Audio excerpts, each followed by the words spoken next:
हरे कृष्णा। स्वागत है आपका मेरी चैनल लाइव विद श्वेता में। मैं श्वेता चौधरी। आज हम बिहारी जी के चमत्कार की दूसरी कहानी सुनेंगे। जब बिहारी जी ने भाभी कहकर बुलाया और अपने भक्त के भाव संबंध को पूरा किया। यह कहानी है एक लड़की की, जिसमें एक लड़की थी जो कृष्ण जी की अनन्य भक्त थी। बचपन से ही कृष्ण भगवान का भजन करती थी, भक्ति करती थी और भक्ति करते करते बड़ी हो गई। भगवान की कृपा से उसका विवाह भी श्रीधाम वृंदावन में हो गया, किसी अच्छे घर में हो गया। विवाह होकर वह पहली बार वृंदावन गई, लेकिन वह उसका ससुराल था, इसीलिए वह कहीं बाहर नहीं निकलती थी। वह एक दिन मायके चली गई और वह दिन भी आया जब उसका पति उसे लेने उसके मायके आया। अपने पति के साथ फिर वृंदावन पहुंच गई। पहुंचते पहुंचते उसे शाम हो गई। पति वृंदावन में यमुना किनारे रुककर कहने लगा, देखो शाम का समय है, मैं यमुना जी में स्नान करके अभी आता हूँ। तुम इस पेड़ के नीचे बैठ जाओ और सामान की देख रेख करना, मैं थोड़ी ही समय में आ जाऊँगा। यही सामने ही हूँ, कुछ लगे तो मुझे आवाज़ दे देना। इतना कहकर पति गया और वह लड़की बैठ गई। अब एक हाथ लंबा घूंघट निकाल रखा है, क्योंकि गांव है, ससुराल है, और वहीं बैठकर मन ही मन विचार करने लगी कि देखो बांके बिहारी जी की कितनी कृपा है। उन्हें मैंने बचपन से भजा और उनकी कृपा से मेरे विवाह भी श्रीधाम वृंदावन में हो गया। मैं इतने वर्षों से ठाकुर जी को मानती हूँ, परंतु अब तक उनसे कोई रिश्ता नहीं जोड़ा। फिर सोचती हूँ ठाकुर जी की उम्र क्या होगी, लगभग 16 वर्ष के होंगे। मेरे पति 20 वर्ष के हैं, उनसे थोड़े से छोटे हैं, इसलिए मेरे पति के छोटे भाई हो गए। मेरे देवर की तरह तो आज से ठाकुर जी मेरे देवर हो गए। अब तो ठाकुर जी से नया संबंध जुड़कर प्रश्न हो गई। मन ही मन ठाकुर जी से कहने लगी, देखो ठाकुर जी, आज मैं तुम्हारी भाभी और तुम मेरे देवर हो गए।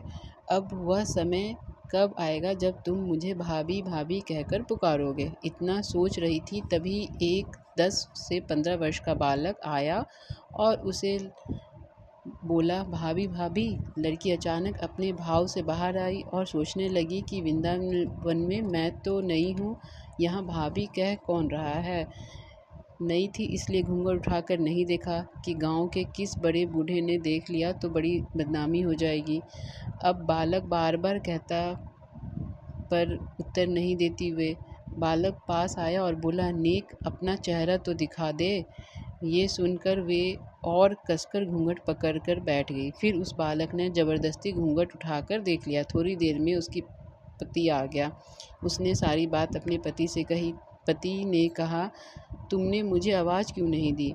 वे बोली, वह तो इतने में भाग ही गया था, बस मैंने उसका चेहरा देखा। पति बोला, चिंता मत कर, वृंदावन बहुत बड़ा थोड़े ही है। कभी किसी गली में लड़का मिल गया तो हड्डी पसली एक कर दूंगा।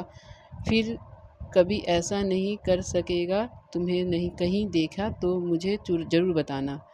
फिर कुछ दिन बाद उसकी सास ने अपने बेटे से कहा, बेटा देख, तेरा विवाह हो गया है, बहू मायके से भी आ गई है। तुम दोनों बांके बिहारी जी के दर्शन के लिए अभी तक नहीं गए हो, कल जाकर बहू को दर्शन करा कर ले आना। अगले दिन दोनों पति पत्नी ठाकुर जी के दर्शन के लिए मंदिर जाते हैं। मंदिर में बहुत भीड़ थी।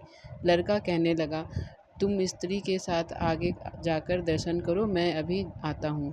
अब वह आगे गई पर घूंघट नहीं उठाती। उसे डर लगता कोई बड़ा बूढ़ा देख न ले।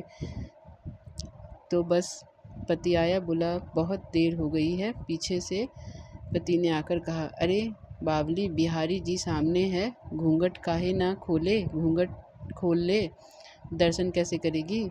अब उसने अपना घूंघट उठाया और जो बांके बिहारी जी को देखा तो बांके बिहारी जी की जगह वही बालक मुस्कुराता हुआ दिखा तो एकदम से चिल्लाने लगी, जल्दी आओ जल्दी आओ। पति पीछे से भाग भाग कर आया। क्या हुआ? उस दिन जो मुझे भाभी भाभी कह कर भागा था ना, वह मिल गया। कहाँ कहाँ है? अभी उसे दिखाता हूँ। ठाकुर जी को इशारा करके बोली, यह रहा, आपके सामने ही तो है। उसके पति ने जो देखा वह अवाक रह गया और वही मंदिर में अपनी पत्नी के चरण में गिर गया और बोला, तुम धन्य हो, वास्तव में तुम्हारे हृदय में सच्चा ठाकुर जी के प्रति प्रेम है। मैं इतने वर्ष से वृंदावन में हूँ, मुझे आज तक उनके दर्शन नहीं हुए और तेरा भाव इतना है कि बिहारी जी ने तुझे दर्शन दे दिए। इस बात से हम लोग यह समझते हैं कि कहते हैं भगवान से आपको कोई ना कोई संबंध जरूर जोड़ना चाहिए, या तो वह भक्त का हो या प्रेम का, जिस रिश्ता का भी हो, सच्चे भाव से अपना रिश्ता जोड़ना चाहिए।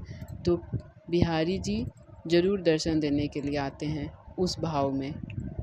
श्री राधे, हरे कृष्णा।